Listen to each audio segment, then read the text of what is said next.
Hola y bienvenidos. Hoy vamos a analizar a fondo un material que, la verdad, le da una vuelta de 180 grados a un suceso que todos recordamos. Sí, el 3 de enero de 2026. Exacto. Las noticias de todo el mundo celebraron la captura de Nicolás Maduro en Venezuela. Vamos, que nos lo vendieron como el final feliz de la película. Los buenos ganan, se restaura la democracia. Lo típico. Eso es. Pero el análisis que tenemos delante argumenta que esa es solo la portada del libro. La historia de fondo es muy distinta. Es que la tesis central es que el 3 de enero no fue un evento político, sino el cierre de un negocio. ¿Un negocio? Sí, concretamente la mayor transferencia de activos de la historia moderna. El análisis nos obliga a quitarnos las gafas de la geopolítica tradicional y ponérnoslas de un analista de Wall Street. Que mira un país como si fuera una empresa. Como si fuera una empresa a punto de ser absorbida. Exacto. Y esa es nuestra misión hoy.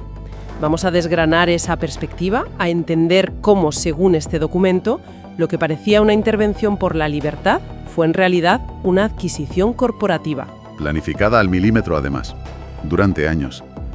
La pregunta que lo cambia todo es, ¿y si la historia no va de ideología, sino del control de 303.000 millones de barriles de petróleo y 2 billones de dólares en minerales? Y para seguir esa lógica, vamos a conectar los puntos que el documento presenta. Las sanciones económicas, la geología tan particular de Venezuela y, por supuesto, las finanzas internacionales. La idea no es dar por sentada esta versión, claro. No, para nada. Es entender la mecánica que describe, que es fascinante por su crudeza. Pues empecemos por el premio, por el botín que estaba en juego. Y el primer dato que presenta este análisis es de esos que te obligan a releer la frase. Sí, es un dato potentísimo. Venezuela no solo tiene mucho petróleo, tiene más reservas probadas que Arabia Saudí. La cifra es abrumadora, 303.200 millones de barriles. Arabia Saudí, que siempre hemos considerado el rey del petróleo, se queda en 267.200 millones. Es una diferencia de 36.000 millones de barriles. Correcto, es una ventaja colosal. Para ponerlo en perspectiva global, es el 18,2% del total mundial. Casi una quinta parte de todo el petróleo del planeta. Es increíble. Es una barbaridad. Y aquí es donde el análisis introduce una analogía que es, yo creo, la clave de todo. La del tesoro y la llave. Esa misma.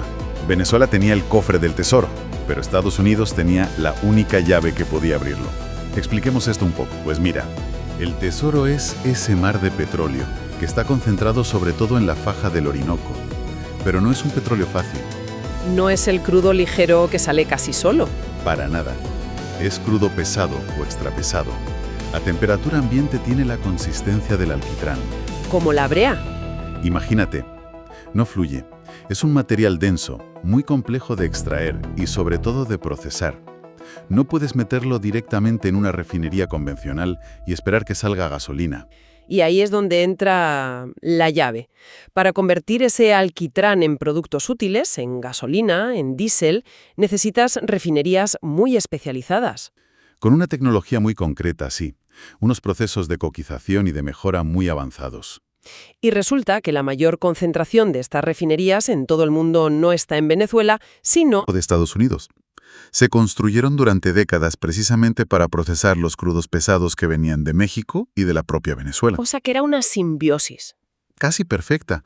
Venezuela tiene el recurso, pero la infraestructura crítica para convertirlo en dinero está en su mayoría en territorio estadounidense. Esto lo cambia todo. No se trata solo de controlar el petróleo que está bajo tierra. No. Se trata de ser el dueño de la única cadena de suministro que puede monetizarlo a gran escala. Es como tener la mayor mina de oro del mundo, pero que la única fundición capaz de purificar ese mineral esté en manos de tu mayor competidor.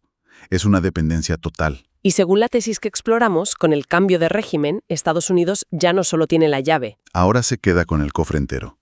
Es la integración vertical de toda la cadena de valor.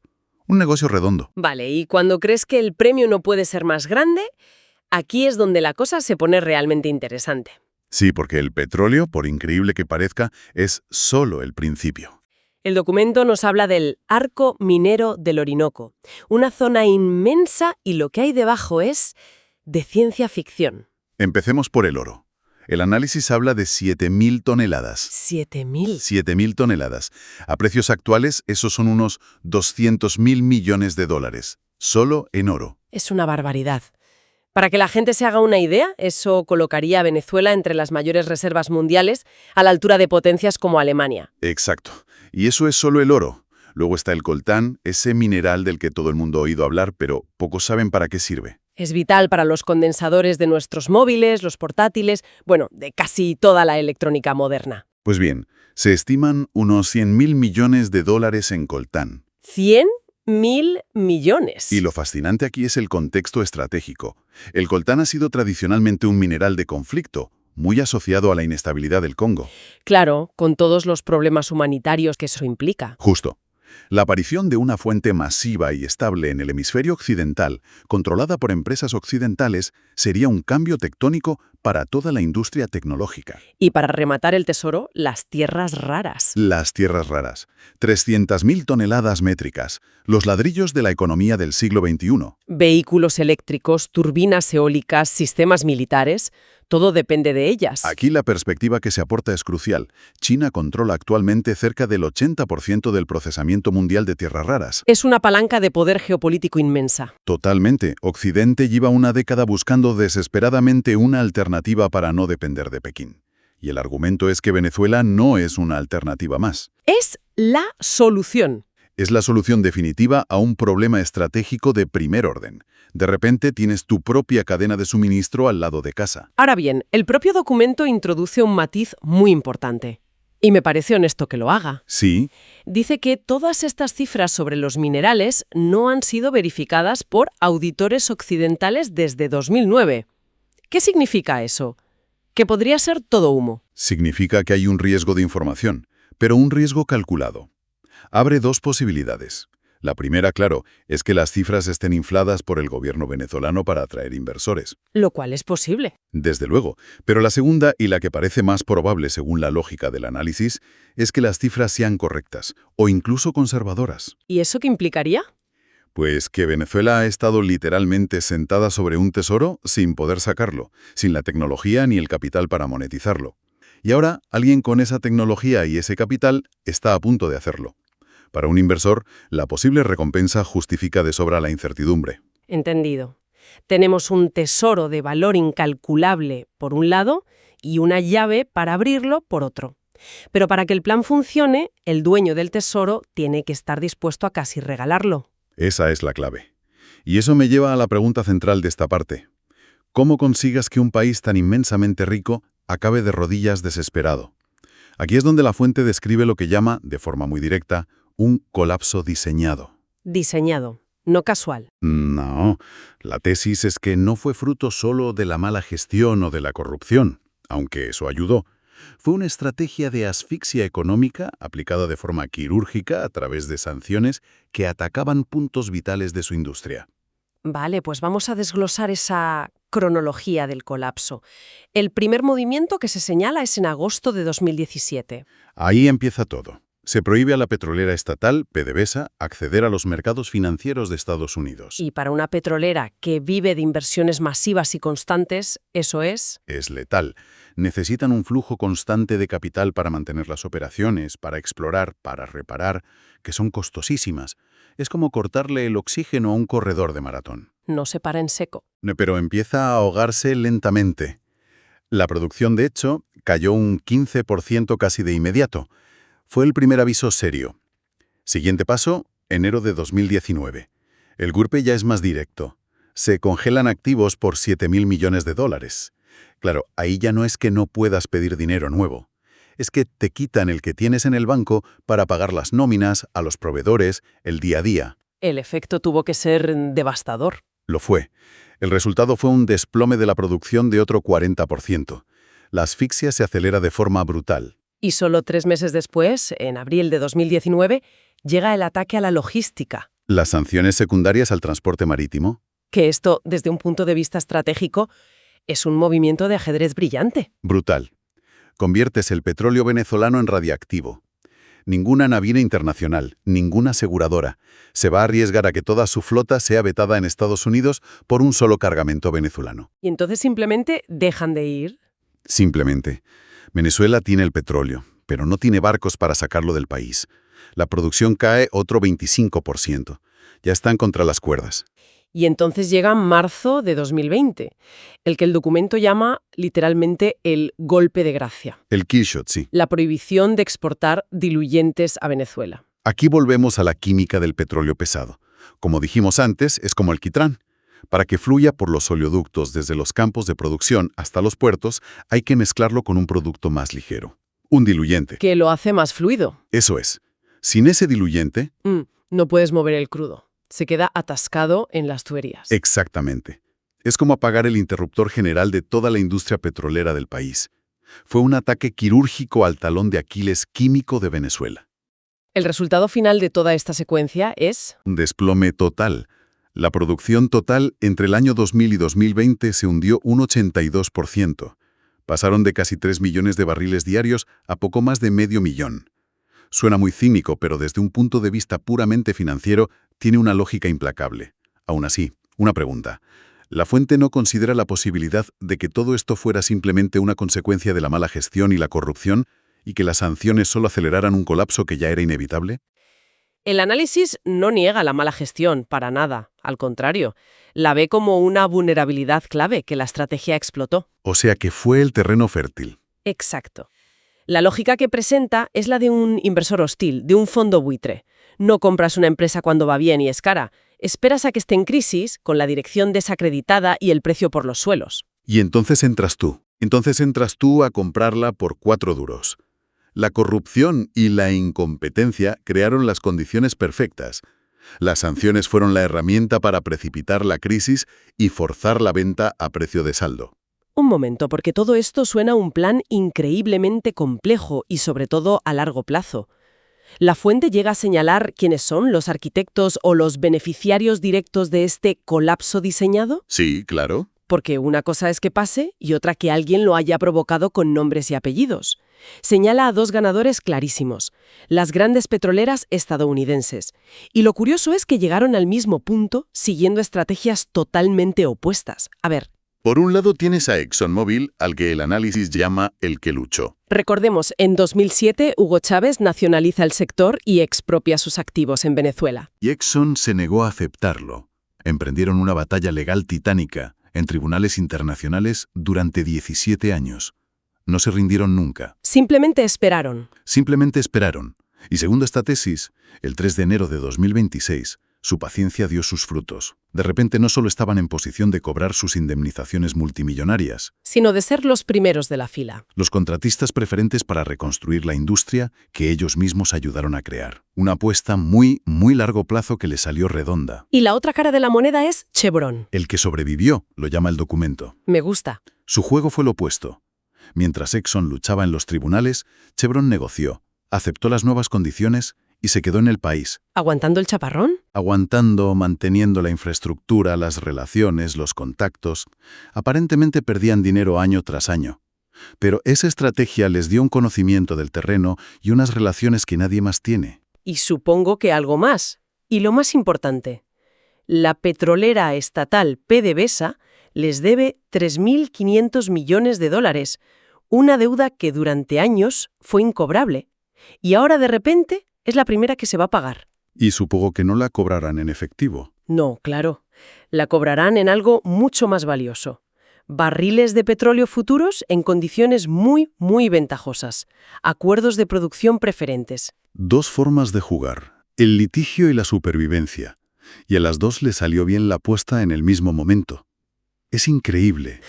Casi parece coordinado. Vale, ya tenemos a los ganadores. Y en el otro lado del tablero, ¿quién se lleva el gran golpe? ¿Quiénes son los perdedores? El perdedor principal, sin ninguna duda, es China. China, sí. Pekín prestó a Venezuela unos 67.000 millones de dólares a lo largo de los años. A cambio de petróleo, ¿no? Eran préstamos por petróleo. Exacto. Un acuerdo que funcionaba de maravilla hasta que la producción venezolana colapsó y, lógicamente, dejaron de pagar con crudo. Y con el cambio de control. Con el cambio de control, los envíos a China se cortan en seco, y Pekín se encuentra con una deuda gigantesca que no sabe cómo cobrar. ¿Y qué opciones le quedan? Una lección terrible. O aceptan una reestructuración de la deuda controlada por Estados Unidos y sus empresas, donde perderán entre el 70 y el 80% de lo que prestaron. Una quita brutal. O se arriesgan a sanciones si intentan embargar activos petroleros por su cuenta. En cualquier caso, el análisis estima que los bancos chinos tendrán que asumir pérdidas de entre 35.000 y 42.000 millones de dólares. Es un golpe financiero masivo. Y un mensaje para el resto del mundo. Y la pérdida de Rusia, aunque es menor en dinero, es más estratégica, ¿no? Sí, su pérdida económica es de unos 2.000 millones de dólares, que no es poco. Pero lo importante es que Venezuela era su único punto de apoyo energético real en todo el hemisferio occidental. ¿Era una pieza clave en su tablero global? Una pieza geoestratégica. Y esa pieza, de un día para otro, se la han quitado del tablero. Se ven forzados a vender sus participaciones a precios de saldo. Entonces, si juntamos todas las piezas, lo que se describe aquí no es solo un caso aislado, es casi un manual de instrucciones para el siglo XXI. Totalmente. El documento contrasta de forma muy clara el modelo antiguo, el de Irak en 2003, con este nuevo modelo. El de la invasión militar. Exacto. Carísimo, impopular, requiere una ocupación que dura años y al final fue muy poco eficaz para controlar los recursos petroleros. Y el nuevo modelo es el de Venezuela 2026. El estrangulamiento financiero, sin bota sobre el terreno, sin un solo disparo. Usas las sanciones para degradar el activo, esperas el colapso interno y entras como socio técnico o gestor para la reconstrucción. Y la transferencia de activos se hace con apariencia de legalidad. Claro, a través de la reestructuración de la deuda. Es todo limpio, legal y, sobre todo, mucho más barato y rentable. Me parece potentísima esa idea que usa la fuente. Estrategia de capital privado aplicada a naciones soberanas. Es que la lógica es calcada a la de esos fondos buitre. Piensa cómo funcionan. Buscan una empresa que tiene un gran valor intrínseco, pero que está hecha un desastre, mal gestionada. La compran por 4 duros usando deuda, despiden a la directiva, la trocean, la optimizan. Y luego la venden por una fortuna. Pues, según la fuente, eso es exactamente lo que ha pasado aquí, pero a la escala de un país entero. Es un modelo mucho más limpio, eficaz y, desde un punto de vista puramente financiero, elegante. Y mirando ya hacia el futuro, ¿qué implicaciones tiene la vuelta de Venezuela al mercado energético mundial? A medio plazo, cuando en 3, 4, 5 años la producción empiece a acercarse a los 2 o 2,5 millones de barriles diarios. ¿Que es un objetivo realista con la inversión adecuada? Muy realista. Pues la oferta mundial de petróleo cambiará para siempre. Habrá una presión constante a la baja en los precios. Una noticia genial para los consumidores. Para los consumidores, que pagaremos la gasolina más barata, sí, pero devastadora para los productores de alto coste. Como los del fracking en Estados Unidos, por ejemplo. Es precisamente. Muchos de ellos no serían rentables con un petróleo a 60 o 70 dólares de forma sostenida. Y en el mercado del oro, ¿qué pasa? Uno pensaría que si un nuevo gobierno liquida parte de las enormes reservas de Venezuela para financiarse, el precio se hundiría. Pues el análisis argumenta que podría pasar justo lo contrario. ¿Ah, sí? Sí. Ver cómo las reservas de oro de un país soberano son, en la práctica, confiscadas y liquidadas por una potencia extranjera crea un pánico terrible en otros bancos centrales. Sobre todo los de países no alineados. Claro, empiezan a pensar, un momento, si mi oro está en Londres o en Nueva York, ¿está realmente seguro? ¿Y si mañana no les gusta mi política exterior? Es una buena pregunta. Y esa desconfianza, según esta tesis, les llevaría a comprar más oro y, sobre todo, a repatriarlo, a traerlo a casa como póliza de seguro definitiva. Con lo cual, el precio subiría. Subiría no por especulación, sino por pura desconfianza geopolítica. En resumen, y para ir cerrando, hemos explorado una perspectiva que da la vuelta por completo a la historia oficial. Lo que se presentó como un triunfo de la democracia. Este análisis lo describe como una operación financiera magistral. Fría, calculada y ejecutada durante años para tomar el control de los mayores recursos energéticos y minerales varados del planeta. Y la idea final que propone el documento es, para mí, la más inquietante de todas. A ver. Identifica un patrón, un perfil de objetivo ideal para este nuevo modelo de adquisición. ¿Qué características tiene ese perfil? Son 3. 1. Recursos naturales muy valiosos. 2. Una deuda externa muy alta, que te haga vulnerable. Y 3. Una política exterior no alineada con Occidente. Una combinación letal. La más letal en este nuevo tablero de juego. El análisis incluso se atreve a señalar posibles candidatos que encajan perfectamente en ese perfil. ¿Cómo cuáles? Menciona a Irán con su petróleo y gas, a Bolivia, con las mayores reservas de litio del mundo, o incluso a Zimbabue, que es riquísimo en platino y diamantes. Así que la pregunta que nos deja este análisis para reflexionar es, ¿cuántos países más encajan en ese perfil? Y si este es el nuevo tablero de juego, donde las partidas ya no se ganan con tanques sino con abogados y banqueros, ¿Quién está moviendo las fichas mientras el resto miramos para otro lado?